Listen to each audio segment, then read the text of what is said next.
श्री वाहिगुरु साहिब जी।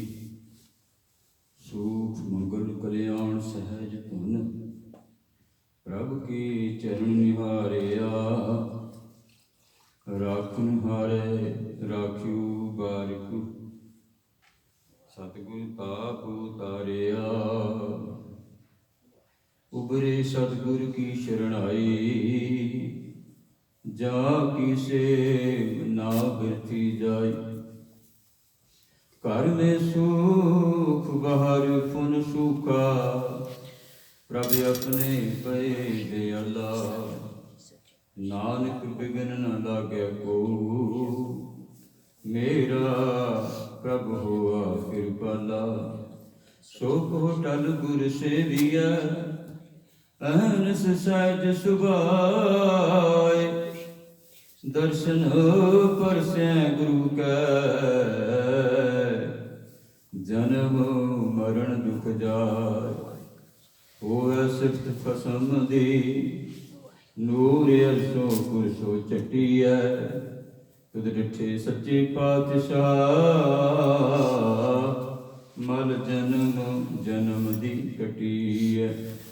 सतनाम श्री वाहिगुरु साहिब जी। सोरठ महला पंजवा, हमरी गणत न गणिया काई। अपना बिरद पिछाड़, हाथ दे राखे कर अपने। सदा सदा रंगमान, हमरी गणत न गणिया काए। अपना बिरद पछाणो, हाथ दे राखे कर अपने। सदा सदा रंगमान, साचा साहिब सद मेहरबान। बंद पाया मेरा सतगुर पूरै, होई सर्व कल्याण। रहाओ जियो पाए पिंड जिन साजिया। दिता पैनण खाण, अपने दास की आप पैज राखी। नानक सद कुर्बान, जियो पाए पिंड जिन साजिया। दिता पैनण खाण, अपने दास की आप पैज राखी। नानक सत कुर्बान। वाहिगुरू जी का खालसा, वाहिगुरू जी की फतेह। बड़ी भागां वाले सत्संगी जो अमृत वेले को सतगुर की मुबारक चरणों के नाल जुड़ करके सतगुरां के दर्शन दीदारे कर रहे हो। जिथे आज आप सारिਆਂ ने सतगुरां की मुबारक वचन हुक्मनामा सरवण किया है। सचखंड श्री हरमंदिर साहिब तो नाल नाल अज जेठ का महीना आरंभ होया है। सतगुर सबना का सुख सुखां का बतीत करावे। आओ सब तो पहला जो सतगुरां के मुबारक वचन हैं हुक्मनामा, उसकी विचार करांगे। उस तो बाद जो महीने का उपदेश है धन गुरु अर्जन देव महाराज जियां का, ਉਹਦੇ ਬਾਰੇ थोड़ी जी झात मारांगे प्यारे कि सतगुरु बख्शिश की कर रहे हैं। अज के महीने द्वारा की उपदेश सानू कर रहे हैं। तो ये जो मुबारक वचन आप जियां ने सरवण किए हैं, धन धन साहिब श्री गुरु ग्रंथ साहिब महाराज जियां के अंदर 619 अंग ते सुभाईमान हैं। 19 ते 20 ते जाके ये शब्द खत्म होता है जो सतगुरां ने बख्शिश की है। अज दे पावन पवित्र हुक्मनामे दे विच ये भी शब्द है जो पंचम गुरदेव शहीदां दे सरताज धन धन साहिब श्री गुरु अर्जन देव जी महाराज जियां का उच्चारण किया होया, जिन्हां वास्ते धन गुरु अमरदास महाराज जियां दे मुबारक वचन हैं। दोषता बाणी का बुहता ਬਾਣੀ ਦੇ ਜਹਾਜ਼, ਬਾਣੀ ਦੇ ਸਮੁੰਦਰ ਧੰਨ ਗੁਰੂ ਅਰਜਨ ਦੇਵ ਜੀ ਮਹਾਰਾਜ ਆਪਣੀ ਪਾਵਨ ਬਚਨਾਂ ਦੇ ਵਿੱਚ ਜੋ ਬਖਸ਼ਿਸ਼ ਕਰ ਰਹੇ ਨੇ, ਸ਼ਬਦ ਦੇ ਨਾਲ ਜੁੜਨ ਦਾ ਯਤਨ ਕਰੀਏ ਜੀ। ਸੋਰਠ ਮਹੱਲਾ ਪੰਜਵਾ। ਇਹ ਸ਼ਬਦ ਨੂੰ ਸੋਰਠ ਰਾਗ ਦੇ ਵਿੱਚ ਮੇਰੇ ਸਤਿਗੁਰਾਂ ਨੇ ਉਚਾਰਨ ਕੀਤਾ। ਆਪਣੀ ਰਸਨਾ ਤੋਂ ਇਹ ਹੁਕਮ ਕੀਤਾ ਹੈ ਕਿ ਇਹ ਸ਼ਬਦ ਨੂੰ ਸੋਰਠ ਰਾਗ ਦੇ ਵਿੱਚ ਗਾਇਨ ਕੀਤਾ ਜਾਵੇ। ਧੰਨ ਗੁਰੂ ਅਰਜਨ ਦੇਵ ਜੀ ਮਹਾਰਾਜ ਪਿਆਰੇ ਜਦੋਂ ਆਪ ਸਰੰਦੇ ਦੇ ਨਾਲ ਕੀਰਤਨ ਕਰਦੇ ਹੋਏ ਇਹ ਸ਼ਬਦ ਨੂੰ ਸੋਰਠ ਰਾਗ ਦੇ ਵਿੱਚ ਉਚਾਰਨ ਕੀਤਾ ਹੋਵੇਗਾ ਤੇ ਸਰੋਤਾਗਣ ਜਿਤਨੇ ਵੀ ਹੋਣਗੇ ਕਿਤਨਾ ਆਨੰਦ ਲੈ ਰਹੇ ਹੋਣਗੇ ਕਿ ਧੰਨ ਗੁਰੂ ਅਰਜਨ ਦੇਵ ਜੀ ਮਹਾਰਾਜ ਆਪ ਸਰੰਦੇ ਦੇ ਨਾਲ ਕੀਰਤਨ ਕਰਦੇ ਸਨ ਤੇ ਸਤਿਗੁਰਾਂ ਨੇ ਆਖਿਆ ਇਹ ਸ਼ਬਦ ਨੂੰ ਸੋਰਠ ਰਾਗ ਦੇ ਵਿੱਚ ਗਾਇਨ ਕੀਤਾ ਜਾਵੇ। ਪੰਚਮ ਗੁਰਦੇਵ ਜੀ ਬਖਸ਼ਿਸ਼ ਕਰ ਰਹੇ ਨੇ। ਹਮਰੀ ਗਣਤ ਨਾ ਗਣਿਆ ਕਾਈ, ਆਪਣਾ ਬਿਰਦ ਪਛਾਣ। ਵਾਹਿਗੁਰੂ ਪਿਆਰਿਓ, ਸਾਡੀ ਅਵਗੁਣਾ ਵੱਲ ਨਹੀਂ ਵੇਖਦਾ। ਸਾਡੇ ਅਵਗੁਣਾ ਵੱਲ ਜੇ ਵੇਖਣ ਲੱਗੇ ਤੇ ਸਾਡੇ ਦੇ ਅਵਗੁਣ ਬਹੁਤ ਜ਼ਿਆਦਾ ਨੇ। ਅਸੀਂ ਛੁੱਟ ਹੀ ਨਹੀਂ ਸਕਦੇ ਅਵਗੁਣਾਂ ਦੇ ਕਰਕੇ। ਸਾਡੇ ਅਵਗੁਣ ਇਤਨੇ ਨੇ। ਹਮਰੀ ਗਣਤ ਨਾ ਗਣਿਆ ਕਾਈ। ਵਾਹਿਗੁਰੂ ਜੀ, ਸਾਡੇ ਅਵਗੁਣਾਂ ਵੱਲ ਨਾ ਵੇਖਣਾ ਤੇ ਆਪਣਾ ਮੁੱਢ ਕਦੀਮਾ ਦਾ ਜਿਹੜਾ ਤੁਹਾਡਾ ਸੁਭਾਅ ਹੈ, ਸਤਿਗੁਰਾਂ ਦਾ ਸੁਭਾਅ ਕੀ ਹੈ? ਜੋ ਸ਼ਰਨ ਆਵੈ ਤਿਸ ਕੰਠ ਲਾਵੈ, ਇਹ ਬਿਰਧ ਸੁਆਮੀ ਛੰਦਾ। ਮੇਰੇ ਸਤਿਗੁਰਾਂ ਦਾ ਸੁਭਾਅ ਹੀ ਐਸਾ, ਵਾਹਿਗੁਰੂ ਦਾ ਸੁਭਾਅ ਹੀ ਐਸਾ, ਜਿਹੜਾ ਵੀ ਚਰਨ ਸ਼ਰਨ ਦੇ ਵਿੱਚ ਆ ਜਾਂਦਾ ਪਿਆਰੇ ਭੈਣ ਪਾਪੀ ਹੈ ਭਾਵੇਂ ਕੋਈ ਪੁੰਨੀ ਹੈ, ਮੇਰਾ ਸਤਿਗੁਰੂ ਸਾਰਿਆਂ ਨੂੰ ਬਖਸ਼ ਦਿੰਦਾ ਹੈ। ਅਵਗੁਣਾਂ ਵੱਲ ਨਹੀਂ ਵੇਖਦਾ। ਸਤਿਗੁਰੂ ਇਹ ਕਹਿੰਦੇ ਨੇ, ਪਿਆਰਿਆ ਤੂੰ ਮੇਰੇ ਦਰ ਤੇ ਆ ਤੇ ਸਹੀ। ਸੌਦਾ ਵੇਖੋ ਕਿੱਡਾ ਵਧੀਆ ਸਤਿਗੁਰੂ ਦੇ ਦਰ ਦੇ ਉੱਤੇ ਕਿ ਆਪਣੀ ਅਵਗੁਣ ਛੱਡ ਜਾ ਤੇ ਇਥੋਂ ਗੁਣ ਲੈ ਜਾ। ਐਸਾ ਕੋਈ ਕਰ ਸਕਦਾ ਕਿ ਆਪਣੇ ਅਵਗੁਣ ਮੈਨੂੰ ਦੇ ਦੇ ਤੇ ਇਥੋਂ ਗੁਣ ਲੈ ਜਾ।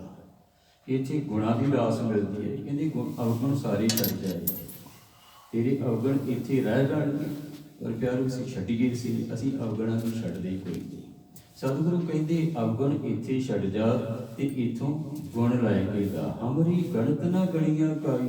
ਉਹ ਅਵਗੁਣਾਂ ਵੱਲ ਵੇਖਦਾ ਹੀ ਕੋਈ ਨਹੀਂ, ਗਿਣਤੀ ਮਿਣਤੀ ਕਰਦਾ ਹੀ ਕੋਈ ਨਹੀਂ, ਆਪਣੇ ਸੁਭਾਅ ਦੀ ਵਰਤੋਂ ਕਰਦਾ ਹੈ। ਆਪਣਾ ਬਿਰਦ ਪਛਾਣ।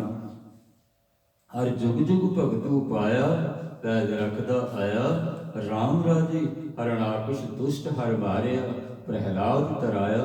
ਅਹੰਕਾਰੀਆਂ ਨੰਦਕਾਂ ਪਿੱਠ ਦੇ, ਨਾਮ ਦੇਵ ਮੁਖ ਲਾਇਆ। ਜਨ ਨਾਨਕ ਐਸਾ ਹਰ ਸੇਵਿਆ, ਅੰਤ ਦੇ ਛੁਡਾਇਆ। ਜਿਨ੍ਹਾਂ ਨੇ ਵੀ ਉਸ ਮਾਲਕ ਨੂੰ ਸਿਮਰਿਆ ਪਿਆਰਿਓ, ਉਸ ਨੂੰ ਹੀ ਛੁਡਾ ਲਿਆ। ਭਾਵੇਂ ਅੰਤ ਸਮੇਂ ਜੇ ਅਜ਼ਾਮਨ ਨੇ ਯਾਦ ਕੀਤਾ, ਨਾਰਾਇਣ ਨੇ ਆਖਿਆ ਸੀ ਨਾ, ਪੁੱਤਰ ਦਾ ਨਾਮ ਲੈਂਦਾ ਸੀ ਤੇ ਮਾਲਕ ਨੇ ਬਖਸ਼ਿਸ਼ ਕਰ ਦਿੱਤੀ। ਪਿਆਰਿਓ ਗਲਕਾ ਪਾਪ ਕਰਦੀ ਕਰਦੀ ਜਦੋਂ ਰਾਮ ਦਾ ਨਾਮ ਜਪਿਆ ਤੇ ਉਧਾਰ ਹੋ ਗਿਆ।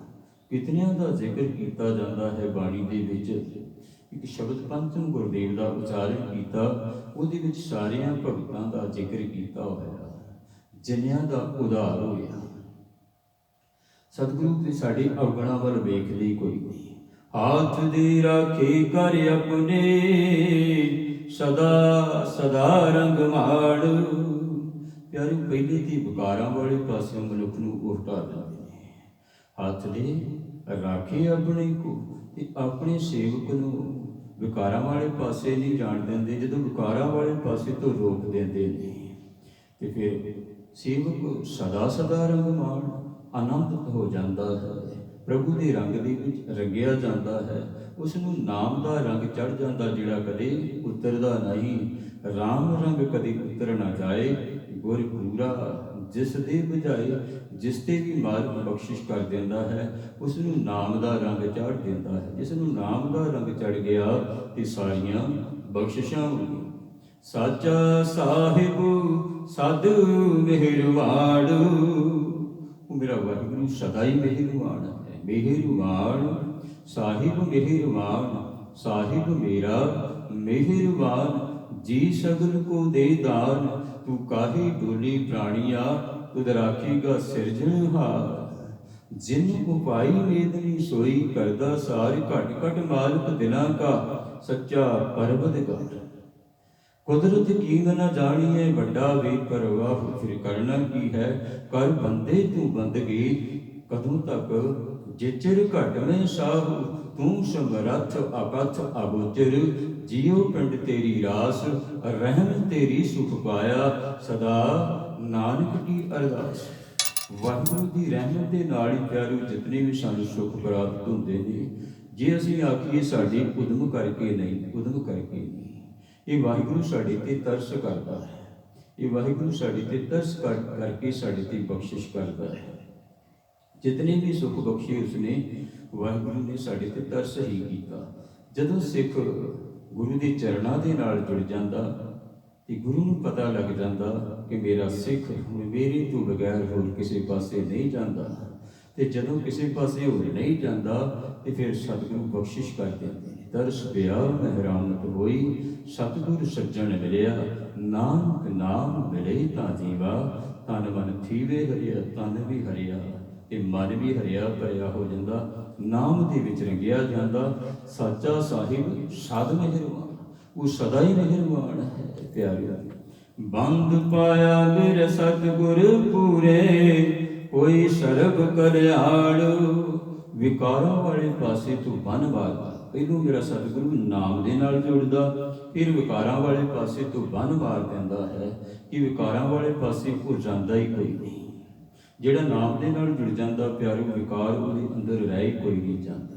ये विकार ते उसे नूं दुखी करदे ने जिहड़ा नाम दे नाल नहीं जुड़िया प्यारो। जिसने नहीं जुड़िया वो जुड़ के वेख नाम की कणी जिसदे भी हिरदे घट दे विच वस जाती है, वो विकारां वाले पासे तो तोबा कर जाता ते कहंदा कि हुण ते मैं सतगुरु दी चरणां दे नाल ही जुड़ के रहांगा, हुण नहीं मैं किधरे भी जावांगा। बंद पाया मेरे सतगुरु पूरे, विकारां वाले पासे तो बन मार दिता, डग्गा लगा दिता कि हुण इस पासे नहीं जा सकेगा।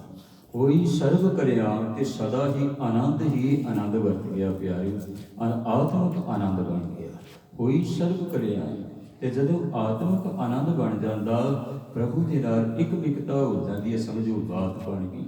उतनी देर तक बात बनती कोई नहीं जितनी देर तक विकारां वाले पासे तो सतगुरु होड़ नहीं लेंदा। जदों विकारां वाले पासे तो होड़ के अपने नाम दे नाल ला लेंदा, फिर सदा ही आत्मक आनंद बन जाता है प्यारे। धन गुरु तेग बहादुर जी महाराज, गुरु तेग बहादुर सिमरिया कर नाउन ते आवे ताए, सब थाई होई सहाय। धन गुरु तेग बहादुर जी महाराज सूरज प्रकाश दे विच जिक्र आउंदा है। भाई साहब भाई संतोख सिंह जी लिखते हैं, जदों धन गुरु तेग बहादुर जी महाराज पिंड हंडियाया, पिंड हंडियाया दे विच गए प्यारो, जिथे दुखियां नूं वेखदे मेरे सतगुरु उत्थे चले जाते। जे गुरु हरकृष्ण महाराज जियां ने प्यारे दुखियां नूं दिल्ली दे विच वेखिया ना, ये सारियां दे दुख हरण वास्ते सतगुरु 8वें पातशाह गुरु हरकृष्ण जी महाराज उत्थे चले गए। ये धन गुरु तेग बहादुर महाराज प्यारे पता सी अंतरजामी, सतगुरु अंतरजामी है ना, अंदर दे जानदा, दिलां दी जानदा।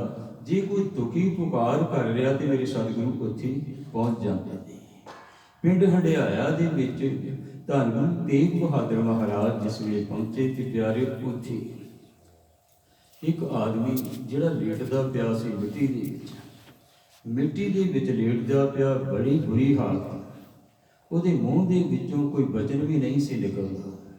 इतनी बुरी हालत ते उसनूं बुखार चढ़िया होया, जिवें अज दा समां प्यारिओ चल रहा जी। अज दे समय नूं लै के आपां लै लईए, जिहड़ा भी गुरु की चरण शरण दे विच आ जावेगा प्यारे वो बख्शिया जाएगा।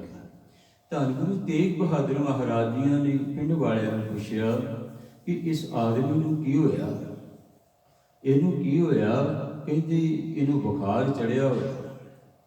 इसनूं बुखार इतना ज़्यादा चढ़िया होया कि कितने दिनों तो बुखार चढ़िया, वेखो इहदे तन का रंग पीला हो गया, तन का रंग पीला हो गया, भुख इसनूं हुण लगदी कोई नहीं, बहुत दुखी है, बहुत दुखी है।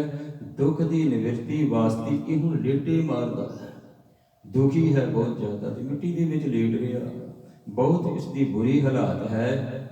तो हुण कहंदे मूँह चों इस तो लफ्ज़ भी एक बोलिया नहीं जाता, ਹੁਣ ਕਿਸੇ ਨੂੰ ਕੁਝ ਕਹਿ ਵੀ ਨਹੀਂ ਸਕਦਾ ਕਿ ਮੈਨੂੰ ਕੀ ਚਾਹੀਦਾ ਕੀ ਨਹੀਂ ਚਾਹੀਦਾ। ਸਤਿਗੁਰੂ ਜੀ ਹੁਣ ਇਸਨੇ ਖਤਮ ਹੋ ਜਾਣਾ, ਹੁਣ ਇਸਨੇ ਮਰ ਜਾਣਾ ਹੈ। ਉਹ ਕਿਵੇਂ? ਕਹਿੰਦੇ ਸਾਡੇ ਪਿੰਡ ਦੇ ਵਿੱਚ ਬਹੁਤ ਸਾਰੇ ਲੋਕ ਕਹਿੰਦੇ ਇਸੇ ਤਰ੍ਹਾਂ ਹੀ ਮਰਦੇ ਜਾ ਰਹੇ ਨੇ, ਇਸੇ ਤਰ੍ਹਾਂ ਹੀ ਮਰਦੇ ਜਾ ਰਹੇ ਨੇ। ਕਹਿੰਦੇ ਜਿਸ ਨੂੰ ਬੁਖਾਰ ਚੜ੍ਹਦਾ ਹੈ ਮੁੜ ਕੇ ਉਤਰਦਾ ਕੋਈ ਨਹੀਂ, ਮੁੜ ਕੇ ਉਤਰਦਾ ਕੋਈ ਨਹੀਂ, ਖਾਣਾ ਪੀਣਾ ਬੰਦ ਕਰ ਦਿੰਦਾ ਹੈ ਤੇ ਮਗਰੋਂ ਕਹਿੰਦੇ ਮੌਤ ਹੋ ਜਾਂਦੀ ਹੈ। ਪਿਆਰੋ ਅੱਜ ਵੀ ਇਸੇ ਤਰ੍ਹਾਂ ਹੀ ਹੋ ਰਿਹਾ, ਅੱਜ ਵੀ ਇਸੇ ਤਰ੍ਹਾਂ ਹੀ ਹੋ ਰਿਹਾ। ਪਹਿਲਾਂ ਬੁਖਾਰ ਚੜ੍ਹਦਾ, ਫਿਰ ਸਵਾਸ ਬੰਦ ਹੋ ਜਾਂਦੇ ਨੇ। ਪਿਆਰੋ ਆਕਸੀਜਨ ਕਹਿੰਦੇ ਘਟ ਗਈ, ਇਹਨੂੰ ਸਾਹ ਲੈਣਾ ਔਖਾ ਹੋ ਗਿਆ। ਤੇ ਇਸੇ ਤਰੀਕੇ ਦੇ ਨਾਲ ਅੱਜ ਤੁਸੀਂ ਵੇਖੋ, ਮੈਂ ਹੈਰਾਨ ਹੋ ਰਿਹਾ ਸੀ, ਗੰਗਾ ਜਿਸ ਨੂੰ ਕਹਿੰਦੇ ਨੇ ਪਵਿੱਤਰ, ਉਸ ਦੇ ਵਿੱਚ ਲਾਸ਼ਾਂ ਪਿਆਰਿਓ ਤਰਦੀਆਂ ਫਿਰਦੀਆਂ ਨੇ। ਕਿਤਨੇ ਲੋਕ ਦੁਖੀ ਹਨ ਕਿ ਆਪਣੇ ਘਰ ਵਾਲਿਆਂ ਦਾ ਸੰਸਕਾਰ ਵੀ ਨਹੀਂ ਕਰ ਸਕਦੇ, ਘਰ ਦੇ ਜੀਆਂ ਦਾ ਸੰਸਕਾਰ ਵੀ ਨਹੀਂ ਕਰ ਸਕਦੇ। ਤੇ ਲੋਕ ਪਿਆਰਿਓ ਕਿਸ ਤਰ੍ਹਾਂ ਦੇ ਹੋ ਗਏ ਨੇ। ਜੇ ਕੋਈ ਦੁਖੀ ਹੈ, ਮੈਂ ਵੇਖ ਰਿਹਾ ਸੀ ਇੱਕ ਆਪਣੇ ਪੁੱਤਰ ਦੀ ਲਾਸ਼ ਨੂੰ ਇਕੱਲਾ ਹੀ ਚੁੱਕ ਕੇ ਆਪਣੇ ਕੰਧੇ ਤੇ ਲਿਜਾ ਰਿਹਾ ਸੀ। ਐਸਾ ਸਮਾਂ ਆਇਆ ਹੋਇਆ, ਕਲਯੁਗ ਦਾ ਪਿਆਰਿਓ ਸਮਾਂ। ਇੱਕ ਹੋਰ ਕਲਯੁਗ ਦੀਆਂ ਨਿਸ਼ਾਨੀਆਂ ਹਨ, ਜਿਸ ਤਰ੍ਹਾਂ ਹੁਣ ਹੋ ਰਿਹਾ ਹੈ, ਜੋ ਕੁਝ ਹੁਣ ਹੋ ਰਿਹਾ ਹੈ। ਇਸੇ ਤਰ੍ਹਾਂ ਧੰਨ ਗੁਰੂ ਤੇਗ ਬਹਾਦਰ ਮਹਾਰਾਜ ਜੀ ਨੇ ਜਿਸ ਵੇਲੇ ਵੇਖਿਆ ਕਿ ਬੁਖਾਰ ਬਹੁਤ ਜ਼ਿਆਦਾ, ਬੁਖਾਰ ਕਹਿੰਦੀ ਇਹਦਾ ਉਤਰਦਾ ਕੋਈ ਨਹੀਂ, ਹੁਣ ਇਸਨੇ ਖਤਮ ਹੋ ਜਾਣਾ। ਧੰਨ ਗੁਰੂ ਤੇਗ ਬਹਾਦਰ ਮਹਾਰਾਜ ਤਰਸ ਆਇਆ ਉਹਨੂੰ, ਕਹਿੰਦੇ ਨਹੀਂ ਇਹ ਮਰਦਾ ਕੋਈ ਨਹੀਂ। ਮੇਰੇ ਸਤਿਗੁਰਾਂ ਨੇ ਲਾਗੀ ਪਿੰਡ ਹੰਡਿਆਇਆ ਦੇ ਵਿੱਚ ਛਪੜੀ ਸੀ ਇੱਕ ਲਾਗੀ ਸਤਿਗੁਰਾਂ ਦੀ। ਮੇਰੇ ਸਤਿਗੁਰੂ ਬੈਠੇ ਤਾਂ ਸਨ ਉੱਥੇ, ਦੀਨ ਦੁਨੀ ਦੇ ਮਾਲਕ ਬੈਠੇ ਤਾਂ ਸਨ ਉੱਥੇ। ਕਹਿੰਦੇ ਆਹ ਛਪੜੀ ਹੈ ਜੋ, ਇਸ ਦੇ ਵਿੱਚ ਇਸ ਨੂੰ ਕਹਿੰਦੇ ਇਸ਼ਨਾਨ ਕਰਾਓ, ਇਸ ਦੇ ਵਿੱਚ ਇਸ ਨੂੰ ਨਹਾਓ, ਇਹ ਠੀਕ ਹੋ ਜਾਵੇਗਾ। ਧੰਨ ਗੁਰੂ ਤੇਗ ਬਹਾਦਰ ਮਹਾਰਾਜ ਜੀਆਂ ਦੇ ਕਹਿਣ ਤੇ ਪਿਆਰੇ ਪਿੰਡ ਹੰਡਾਇਆ ਦੇ ਲੋਕਾਂ ਨੇ ਉਸ ਆਦਮੀ ਨੂੰ ਫੜ ਕੇ ਉਹ ਛਪੜੀ ਦੇ ਵਿੱਚੋਂ ਇਸ਼ਨਾਨ ਕਰਵਾਇਆ। ਉਹ ਬਿਲਕੁਲ ਨੌ ਬਰਨੌ ਹੋ ਗਿਆ। ਕਹਿੰਦੇ ਜੀ ਸਾਡੇ ਪਿੰਡ 'ਚ ਤੇ ਬਹੁਤ ਲੋਕਾਂ ਨੂੰ ਬੁਖਾਰ ਚੜ੍ਹਿਆ ਹੋਇਆ ਹੈ। ਹੁਣ ਜਦੋਂ ਪਿੰਡ ਦੇ ਵਿੱਚ ਜਾ ਕੇ ਉਹਨਾਂ ਨੇ ਗੱਲ ਕੀਤੀ ਕਿ ਧੰਨ ਗੁਰੂ ਤੇਗ ਬਹਾਦਰ ਮਹਾਰਾਜ ਜੀ ਆਏ ਨੇ ਇੱਥੇ, ਕਹਿੰਦੇ ਬੁਖਾਰ ਚੜ੍ਹਿਆ ਹੋਇਆ ਸੀ ਜਿਸ ਮਨੁੱਖ ਨੂੰ, ਕਹਿੰਦੇ ਬਹੁਤ ਬੁਰੀ ਹਾਲਤ ਸੀ, ਮਰਨ ਦੇ ਕਿਨਾਰੇ ਸੀ। ਤੇ ਧੰਨ ਗੁਰੂ ਤੇਗ ਬਹਾਦਰ ਮਹਾਰਾਜ ਜੀ ਨੇ ਇਸ਼ਨਾਨ ਕਰਾ ਕੇ ਉਸ ਨੂੰ ਜੀਵਨ ਦਾਨ ਬਖਸ਼ਿਆ, ਬਿਲਕੁਲ ਠੀਕ ਹੋ ਗਿਆ। ਪਿੰਡ ਦੇ ਲੋਕ ਕਹਿੰਦੇ ਫਿਰ ਦੌੜੇ ਦੌੜੇ ਆ ਰਹੇ ਨੇ, ਜਿਨ੍ਹਾਂ ਨੂੰ ਬੁਖਾਰ ਵੀ ਚੜ੍ਹਿਆ ਹੋਇਆ ਸੀ, ਜਿਨ੍ਹਾਂ ਦੀ ਸਿਹਤ ਠੀਕ ਨਹੀਂ ਸੀ, ਦੌੜੇ ਦੌੜੇ ਆ ਰਹੇ। ਤੇ ਧੰਨ ਗੁਰੂ ਤੇਗ ਬਹਾਦਰ ਮਹਾਰਾਜ ਜੀ ਕਹਿੰਦੇ ਇਸ਼ਨਾਨ ਕਰੀ ਜਾਓ, ਜਿਹੜਾ ਇਸ਼ਨਾਨ ਕਰਦਾ ਉਹ ਠੀਕ ਹੋ ਜਾਂਦਾ, ਜਿਹੜਾ ਇਸ਼ਨਾਨ ਕਰਦਾ ਉਹ ਠੀਕ ਹੋ ਜਾਂਦਾ। ਪਿਆਰਿਓ ਇਹ ਛਪੜੀ ਐਸੀ ਬਣ ਗਈ ਅੰਮ੍ਰਿਤ ਦਾ ਕੁੰਡ, ਅੰਮ੍ਰਿਤ ਦਾ ਕੁੰਡ ਬਣ ਗਿਆ। ਜਿਹੜਾ ਵੀ ਇਸ਼ਨਾਨ ਕਰਦਾ ਹੈ ਉਹੀਓ ਹੀ ਤੰਦਰੁਸਤ ਹੋ ਜਾਂਦਾ। ਜਦੋਂ ਸਾਰੇ ਲੋਕ ਇੱਥੇ ਆਏ ਤੇ ਸਤਿਗੁਰਾਂ ਨੂੰ ਆਖਿਆ ਮਹਾਰਾਜ ਸਾਡੇ ਕੋਲ ਕੁਝ ਹੋਰ ਸਮਾਂ ਠਹਿਰੋ, ਤੁਸੀਂ ਕੁਝ ਸਮਾਂ ਇੱਥੇ ਰਹੋ ਸਾਡੇ ਕੋਲ। ਦੀਨ ਦੁਨੀ ਦੇ ਮਾਲਕ ਧੰਨ ਗੁਰੂ ਤੇਗ ਬਹਾਦਰ ਮਹਾਰਾਜ ਕਹਿੰਦੇ ਨਹੀਂ ਸਿੱਖੋ, ਅਸੀਂ ਹੁਣ ਅੱਗੇ ਜਾਣਾ। ਅੱਗੇ ਪਿੰਡ ਮੂਲੇ ਪਿੰਡ ਦੇ ਵਿੱਚ ਗਏ, ਅੱਗੇ ਮੂਲੇ ਪਿੰਡ ਦੇ ਵਿੱਚ ਗਏ ਪਿਆਰੇ। ਉੱਥੇ ਦੋ ਸਨ ਆਦਮੀ ਜਿਹੜੇ ਵੇ, ਇੱਕ ਦਾ ਨਾਂ ਮਈਆ, ਇੱਕ ਦਾ ਨਾਂ ਗੁੰਦਾ। ਇੱਕ ਮਈਆ ਤੇ ਇੱਕ ਗੁੰਦਾ। ਸਤਿਗੁਰਾਂ ਨੇ ਇਹਨਾਂ ਨੂੰ ਆਖਿਆ ਕਿ ਸਾਡੇ ਵਾਸਤੇ ਜਲ ਛਕਣ ਵਾਸਤੇ ਲੈ ਕੇ ਆਓ। ਅਸੀਂ ਜਲ ਛਕਣਾ ਚਾਹੁੰਦੇ ਹਾਂ, ਕਿਧਰੇ ਜਲ ਲੈ ਕੇ ਆਓ। ਤੇ ਖੂਹ ਦੇ ਲਾਗੇ ਮੇਰੇ ਸਤਿਗੁਰੂ ਬੈਠੇ ਹੋਏ, ਮੂਲੇ ਪਿੰਡ ਦੇ ਵਿੱਚ ਖੂਹ ਲੱਗਾ ਹੋਇਆ, ਖੂਹ ਦੇ ਲਾਗੇ ਬੈਠੇ ਹੋਏ ਨੇ।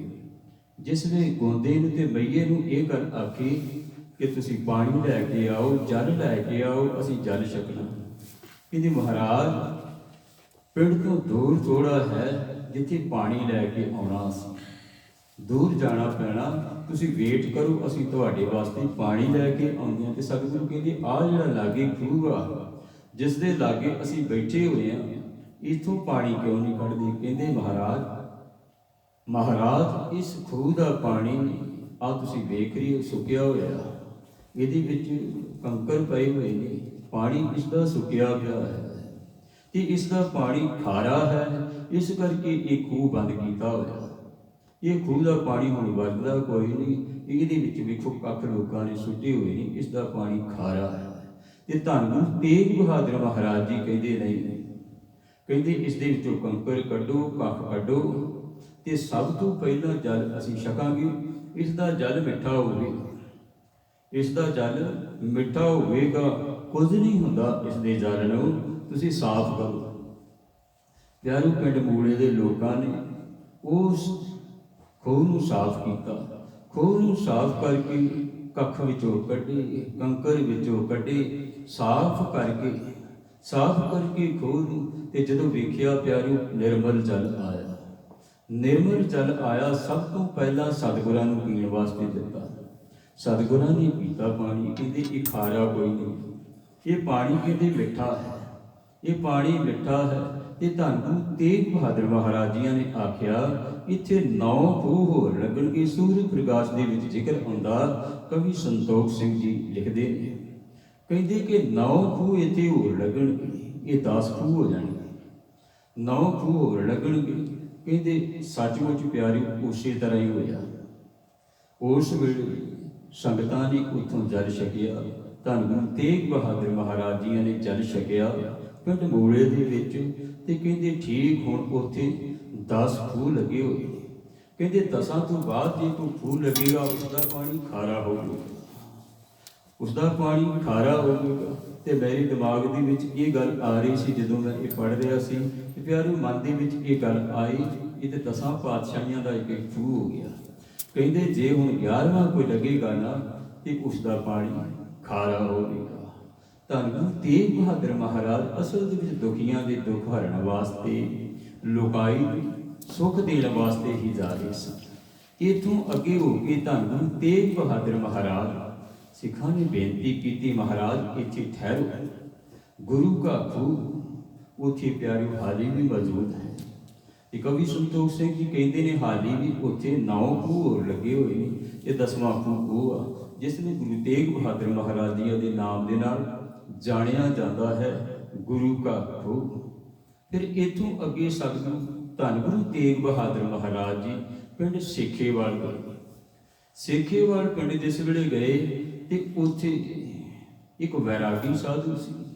ਵੈਰਾਗੀ ਸਾਧੂ ਜਿਸ ਨੇ ਬਹੁਤ ਦੁਨੀਆ ਨੂੰ ਆਪਣੇ ਮਗਰ ਲਗਾਇਆ ਹੋਇਆ ਸੀ। 22 ਪਿੰਡ ਸਨ ਉੱਥੇ, 22 ਪਿੰਡ ਉੱਥੇ ਜਵੰਦਿਆਂ ਦੇ 22 ਪਿੰਡ ਸਨ, ਜਿਹੜੇ ਸਾਰੇ ਹੀ ਇਹ ਵੈਰਾਗੀ ਸਾਧੂ ਦੇ ਚੇਲੇ ਸਨ। ਵੈਰਾਗੀ ਸਾਧੂ ਦੇ ਮਗਰ ਲੱਗੇ ਹੋਏ ਸਨ, ਜਿਨ੍ਹਾਂ ਦੇ ਵਿੱਚ ਇੱਕ ਜਵੰਦਾ ਗੋਤ ਦਾ, ਜਿਸ ਦਾ ਨਾਮ ਆਇਆ ਭਾਈ ਤਲੂਕਾ। ਇੱਕ ਭਾਈ ਤਲੂਕਾ ਹੋਏ ਨੇ ਧੰਨ ਗੁਰੂ ਅਰਜਨ ਦੇਵ ਮਹਾਰਾਜ ਜੀਆਂ ਦੇ ਵੇਲੇ। ਇਹ ਭਾਈ ਤਲੂਕਾ ਹੋਇਆ ਧੰਨ ਗੁਰੂ ਤੇਗ ਬਹਾਦਰ ਮਹਾਰਾਜ ਜੀਆਂ ਦੇ ਵੇਲੇ। ਇਹ ਵੀ ਉਸ ਵੈਰਾਗੀ ਸਾਧੂ ਦਾ ਚੇਲਾ ਸੀ। ਉਹ ਵੈਰਾਗੀ ਸਾਧੂ ਨੇ ਬਹੁਤ ਲੋਕਾਂ ਨੂੰ ਮਗਰ ਲਗਾਇਆ ਹੋਇਆ ਸੀ। ਜਿਹੜੇ ਸੇਖੇ ਪਿੰਡ ਦੇ ਵਿੱਚ ਧੰਨ ਗੁਰੂ ਤੇਗ ਬਹਾਦਰ ਮਹਾਰਾਜ ਗਏ ਨੇ, ਧੰਨ ਗੁਰੂ ਤੇਗ ਬਹਾਦਰ ਮਹਾਰਾਜ ਗਏ ਤੇ ਸੰਗਤਾਂ ਨੇ ਜਦੋਂ ਸੋਚ ਸੁਣੀ ਕਿ ਧੰਨ ਗੁਰੂ ਤੇਗ ਬਹਾਦਰ ਮਹਾਰਾਜ ਆਏ ਨੇ, ਤੇ ਸੰਗਤਾਂ ਆ ਰਹੀਆਂ ਸਨ। ਸੰਗਤਾਂ ਆ ਰਹੀਆਂ ਸਨ, ਆ ਕੇ ਨਮਸਤਕ ਹੋ ਰਹੇ ਸਨ, ਭੇਟਾਵਾਂ ਰੱਖ ਰਹੀਆਂ ਸਨ, ਆਪਣੀਆਂ ਖੁਸ਼ੀਆਂ ਲੈ ਰਹੀਆਂ ਸਨ। ਸੰਗਤਾਂ ਖੁਸ਼ੀਆਂ ਲੈ ਰਹੀਆਂ ਸਨ। ਪਿਆਰੋ, ਜਿਸ ਵੇਲੇ ਤਲੋਕੇ ਨੂੰ ਪਤਾ ਲੱਗਾ, ਤਲੋਕੇ ਨੇ ਆਪਣੇ ਵੈਰਾਗੀ ਸਾਧੂ ਨੂੰ ਆਖਿਆ ਕਿ ਮੈਂ ਵੀ ਜਾਵਾਂ। ਕਹਿੰਦੇ ਗੁਰੂ ਨਾਨਕ ਦੀ ਗੱਦੀ ਦੇ ਵਾਰਿਸ ਨੌਵੀਂ ਜੋਤ ਧੰਨ ਗੁਰੂ ਤੇਗ ਬਹਾਦਰ ਮਹਾਰਾਜ ਆਏ ਨੇ ਤੇ ਮੈਂ ਵੀ ਦਰਸ਼ਨ ਕਰਿਆ। ਹੁਣ ਵੈਰਾਗੀ ਸਾਧੂ ਨੇ ਮਨ ਦੇ ਵਿੱਚ ਇਹ ਗੱਲ ਸੋਚੀ ਕਿ ਜੇ ਕਿਧਰੇ ਆ ਤਲੋਕਾ ਚਲਿਆ ਗਿਆ ਤੇ ਕਹਿੰਦੇ ਜਿਤਨੇ ਵੀ ਜਵੰਦੇ ਗੋਤ ਦੇ ਲੋਕ ਨੇ, ਇਹ 22 ਪਿੰਡ ਸਾਰੇ ਦੇ ਸਾਰੇ ਮੇਰੇ ਹੱਥੋਂ ਨਿਕਲ ਜਾਣਗੇ। ਕਿ ਇਸ ਨੂੰ ਮੈਂ ਰੋਕ ਲਵਾਂ, ਇਸ ਨੂੰ ਨਹੀਂ ਜਾਣ ਦੇਵਾਂਗਾ। ਜਿਸ ਵੇਲੇ ਪੁੱਛਿਆ ਭਾਈ ਤਲੋਕੇ ਨੇ, ਥੋੜੀ ਦੇਰ ਤੇ ਸਾਧੂ ਮਸਤ ਹੋ ਗਿਆ ਕਿ ਕੀ ਇਸ ਨੂੰ ਮੈਂ ਆਖਾਂ, ਇਸ ਨੂੰ ਕਿਵੇਂ ਰੋਕਾਂ। ਫਿਰ ਇਹ ਗੱਲ ਆਖੀ ਉਸ ਸਾਧੂ ਨੇ, ਵੈਰਾਗੀ ਨੇ ਆਖਣ ਲੱਗਾ, ਅਸੀਂ ਵੈਰਾਗੀ ਹਾਂ, ਅਸੀਂ ਵੈਰਾਗੀ ਹਾਂ। ਇਹ ਜੋ ਸਾਧੂ ਲੋਕ ਆਉਂਦੇ ਨੇ, ਤੁਸੀਂ ਦੱਸ ਰਹੇ ਹੋ ਕਿ ਗੁਰੂ ਨਾਨਕ ਦੀ ਗੱਦੀ ਦੇ ਵਾਰਿਸ ਨੌਵੇਂ ਗੁਰੂ ਧੰਨ ਗੁਰੂ ਤੇਗ ਬਹਾਦਰ ਮਹਾਰਾਜ, ਕਹਿੰਦੇ ਜੇ ਤੁਸੀਂ ਉਹਨਾਂ ਦੇ ਕੋਲ ਗਏ, ਉਹਨਾਂ ਨੇ ਤੁਹਾਨੂੰ ਆਪਣਾ ਉਪਦੇਸ਼ ਦੇ ਕੇ ਆਪਣੇ ਮਗਰ ਲਾ ਲੈਣਾ, ਆਪਣੇ ਮਗਰ ਲਾ ਲੈਣਾ। ਕਹਿੰਦੇ ਇਹ ਅਵਸ਼ ਹੈ, ਜੇ ਤੂੰ ਗਿਆ ਤੂੰ ਉਹਨਾਂ ਦਾ ਹੋ ਜਾਵੇਗਾ ਤੇ ਤੂੰ ਜਾ ਨਾ। ਅਸੀਂ ਵੈਰਾਗੀ ਹਾਂ, ਅਸੀਂ ਕਹਿੰਦੇ ਜਾਣਾ ਕੋਈ ਨਹੀਂ, ਮੈਂ ਵੀ ਨਹੀਂ ਜਾਣਾ ਤੇ ਤੂੰ ਵੀ ਨਾ ਜਾਈ। ਹੁਣ ਭਾਈ ਤਲੋਕੀ ਨੂੰ ਜਿਸ ਵੇਲੇ ਇਹ ਗੱਲ ਆਖੀ, ਇਹ ਜਵੰਦਾ ਗੋਤ ਦਾ ਇਹ ਆਪਣੇ ਘਰ ਨੂੰ ਜਾ ਰਿਹਾ ਸੀ, ਇਹ ਆਪਣੇ ਘਰ ਨੂੰ ਜਾ ਰਿਹਾ ਸੀ। ਧੰਨ ਤੇਗ ਬਹਾਦਰ ਮਹਾਰਾਜ ਜੀਆਂ ਨੇ ਜਿਹੜੇ ਸਿੱਖ ਆਏ ਸਨ, ਸੰਗਤਾਂ ਆਈਆਂ ਹੋਈਆਂ ਸਨ, ਉਹਨਾਂ ਨੂੰ ਪੁੱਛਿਆ ਕਿ ਇਹ ਕੌਣ ਹੈ, ਇਹ ਕੌਣ ਹੈ? ਤੇ ਸੰਗਤਾਂ ਕਹਿੰਦੀਆਂ ਮਹਾਰਾਜ ਇਸ ਦਾ ਨਾਮ ਹੈ ਭਾਈ ਤਲੋਕਾ, ਇਸ ਦਾ ਨਾਮ ਹੈ ਭਾਈ ਤਲੋਕਾ। ਤੇ ਆਹ ਜਿਹੜੇ 22 ਪਿੰਡ ਨੇ ਕਹਿੰਦੇ ਜਵੰਦਿਆਂ ਦੇ, ਇਹਨਾਂ ਦੇ ਵਿੱਚ ਇਹਦੀ ਚੌਧਰ ਚੱਲਦੀ ਹੈ। ਕਹਿੰਦੇ ਸਾਰੇ ਲੋਕ ਇਹਦੀ ਮਗਰ ਮਗਰ ਤੁਰੇ ਫਿਰਦੇ ਨੇ। ਕਹਿੰਦੇ ਇਸ ਦੀ ਇਹ 22 ਪਿੰਡਾਂ ਦੇ ਵਿੱਚ ਚੌਧਰ ਚੱਲਦੀ ਹੈ। ਤੇ ਇਹ ਬੈਰਾਗੀ ਸਾਧੂ ਦਾ ਚੇਲਾ ਹੈ।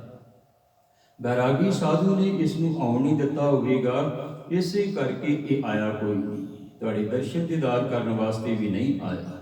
ਤੇ ਧੰਨ ਗੁਰੂ ਤੇਗ ਬਹਾਦਰ ਮਹਾਰਾਜ ਜੀਆਂ ਨੇ ਉੱਥੇ ਇਹ ਵਚਨ ਉਚਾਰਨ ਕੀਤਾ, ਕਹਿੰਦੇ ਨਾ ਤੇ ਰਹੇਗਾ ਇਹ ਤਲੋਕਾ, ਨਾ ਰਹੇਗਾ ਇਹ ਜਵੰਦਾ, ਇਹ 22 ਪਿੰਡਾਂ ਦੀ ਜਿਹੜੀ ਚੌਧਰ ਕਰਦਾ ਫਿਰਦਾ, ਇਹਦੀ ਚੌਧਰ ਖਤਮ ਹੋ ਜਾਵੇਗੀ।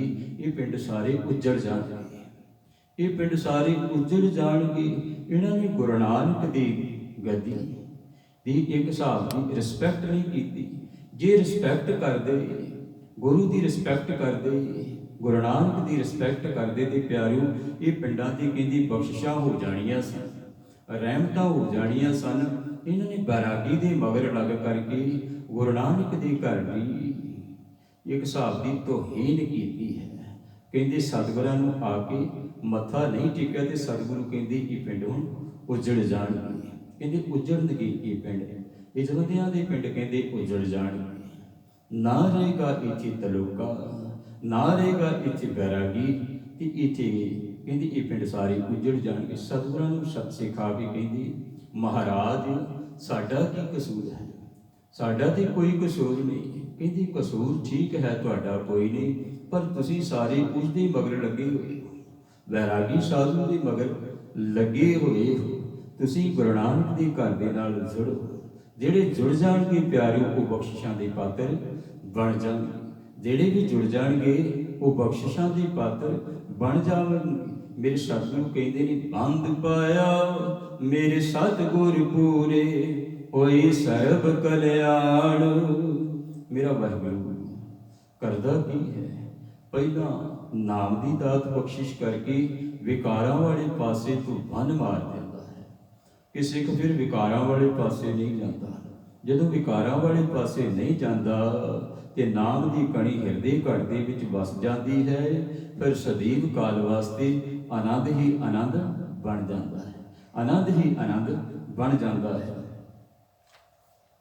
ਰਹਾਉ ਜੀਉ ਪਾਏ ਪਿੰਡ ਜਿਨ ਸਾਜਿਆ, ਜਿਸਨੇ ਕਹਿੰਦੇ ਸਰੀਰ ਦੇ ਵਿੱਚ ਜਿੰਦ ਪਾ ਕੇ ਪਿਆਰਿਓ ਨਿੱਘ ਪਾ ਕਰਕੇ ਸਰੀਰ ਸਾਡਾ ਬਣਾਇਆ, ਦਿੱਤਾ ਪਹਿਨਣ ਖਾਣ, ਪਹਿਨਣ ਵਾਸਤੇ ਸਾਨੂੰ ਵਸਤਰ ਦਿੱਤੇ ਸੋਹਣੇ, ਖਾਣ ਵਾਸਤੇ ਸਾਨੂੰ ਕਈ ਨਿਆਮਤਾਂ ਦਿੱਤੀਆਂ। ਪਿਆਰਿਓ ਇਹ ਮਨੁੱਖਾ ਜਾਤੀ ਦੇ ਉੱਤੇ ਬੜੀ ਵੱਡੀ ਬਖਸ਼ਿਸ਼ ਹੈ।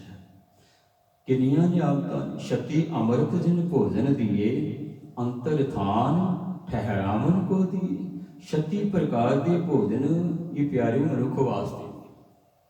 ਤੁਸੀਂ ਜਾਨਵਰਾਂ ਵੱਲ ਝਾਤੀ ਮਾਰ ਕੇ ਵੇਖੋ, ਹੁਣ ਸ਼ੇਰ ਹੈ ਉਹ 36 ਪ੍ਰਕਾਰ ਦਾ ਭੋਜਨ ਥੋੜਾ ਖਾ ਸਕਦਾ, ਉਹ ਮਾਸ ਹੀ ਖਾਵੇਗਾ, ਉਸ ਨੂੰ ਇੱਕੋ ਤਰ੍ਹਾਂ ਦਾ ਭੋਜਨ ਦਿੱਤਾ ਹੈ। ਇਹ 36 ਪ੍ਰਕਾਰ ਦਾ ਭੋਜਨ ਮਨੁੱਖੀ ਜਾਤੀ ਵਾਸਤੇ ਹੈ, ਮਨੁੱਖਾਂ ਵਾਸਤੇ ਹੈ ਪਿਆਰੇ। ਜੇ ਹੁਣ ਗਾਂ ਆ ਤੇ ਉਹ ਘਾਹ ਹੀ ਖਾਵੇਗੀ, ਪੱਠੇ ਹੀ ਖਾਵੇਗੀ। ਇਹ 36 ਪ੍ਰਕਾਰ ਦੀ ਜਿਹੜੀ ਬਖਸ਼ਿਸ਼ ਕੀਤੀ ਮੇਰੇ ਮਾਲਕ ਨੇ ਮਨੁੱਖਾ ਜਾਤੀ ਤੇ ਕੀਤੀ ਹੈ। ਪਰ ਮਨੁੱਖ ਕਈ ਵਾਰੀ ਅਕਿਰਤ ਘਣ ਪਿਆਰੇ ਹੋ ਜਾਂਦੇ ਨੇ। ਜਿਸ ਕਾ ਦੀਆ ਪਹਿਨੇ ਖਾਏ ਤਿਸ ਸਿਉ ਆਲਸ ਕਿਉਂ ਬਨੇ ਮਾਏ। ਕਹਿੰਦੇ ਜਿਸ ਪਰਮੇਸ਼ਰ ਨੇ ਸਾਨੂੰ 36 ਪ੍ਰਕਾਰ ਦੇ ਭੋਜਨ ਖਾਣ ਵਾਸਤੇ ਦਿੱਤੇ ਨੇ, ਉਹਦਾ ਨਾਮ ਸਿਮਰਨ ਵਾਸਤੇ ਕਿਉਂ ਆਸ ਕਰਦੇ ਹਾਂ। ਮਾਨ ਕੀ ਟੇਕ ਬਿਰਥੀ ਸਭ ਜਾਨ ਦੇਵਨ ਕੋ ਏਕ ਹੈ ਭਗਵਾਨ। ਸਾਰਿਆਂ ਨੂੰ ਦੇ ਰਿਹਾ ਇੱਕੋ ਹੀ। ਜਿਸ ਕਾ ਦੀਆ ਰਹੇ ਅਗਾਏ ਬਹੁਰ ਨਾ ਤ੍ਰਿਸ਼ਨਾ ਲਾਗੇ ਆਏ। मारे राखे एको आप मानक कह किश नाही हाथ मन मूर्ख काहे बिरलाइए पुरब लिखिका लिखिया पाइए दुख सुख प्रभ देवन हार अवर त्याग तू तिसे चितार कहते उस मालिक नूं चेते कर उस वाहिगुरू नूं चेते कर जिन्हें तेनू इतनियां नियामतां दित्तियां होईयां अकिरत कण ना बन कहो नानक हम लूण हरामी बख्श लिहो प्रभ अंतर जामी प्यारू बख्शिशां वल वेखीए वो रहमतां उसने कितनियां कीतियां ने किधरे निमक हरामी ना बन जिसने ये बख्शिशां साडे ते कीतियां ने ये रहमतां सारियां साडे ते कीतियां प्यारिओ इतनी सुख बख्शिश कीती इतना सोहना शरीर बख्शिश किया ते फिर भी असीं कहंदे उसनूं भुल्ली बैठे हां जियो पाए पिंड जिन साजिया दिता पहनण खाण ये सारियां बख्शिशां जिसने कीतियां रहमतां जिसने कीतियां अपने दास की आप पैज राखी नानक सद कुर्बान ते अपने सेवक दी फिर वो आप मालिक पैज रखदा जिहड़ा उहदा हो जांदा है जिहड़ा भी मालिक दा हो जांदा प्यारिओ उसे ते मालिक बख्शिश कर दिंदा है उसे ते रहमत कर दिंदा है भई किरपाल स्वामी मेरे तित साचे दरबार सतगुर ताप गवाया भाई ਠਾਂਡ पाई संसार सतगुरु सारी तरह के प्यारे ताप खत्म कर दिंदा है वो रहमतां कर दिंदा है उस मालिक के चरणों के नाल जुड़ के रहिए उहदियां बख्शिशां वल वेखीए प्यारो कितनियां बख्शिशां उसने साडे ते कीतियां ने हिरदे नाम वसाए घर बैठे गुरु ते आए उस मालिक नूं याद करदे रहिए उसने कितनियां साडे ते बख्शिशां कीतियां ने गुर पूरे सच कहिया सो सुख साचा लहिया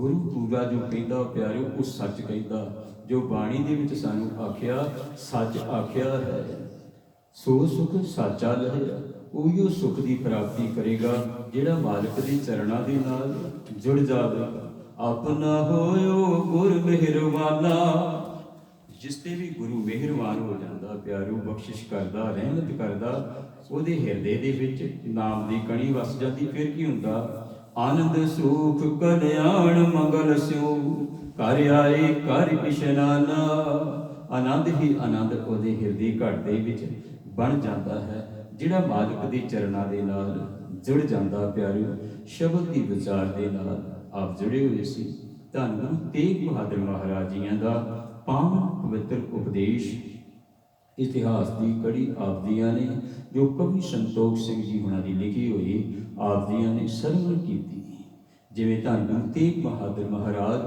पहलों हंडियाया पिंड दे विच आए ते सारियां दे दुखां की निवृत्ति की बुखार की निवृत्ति की ते अज तक भी कहंदे प्यारिओ बुखार की निवृत्ति उन्हां दी हो जाती है जिहड़े उस सरोवर दे विच उत्थे सरोवर बनिया होया ते गुरुद्वारा बनिया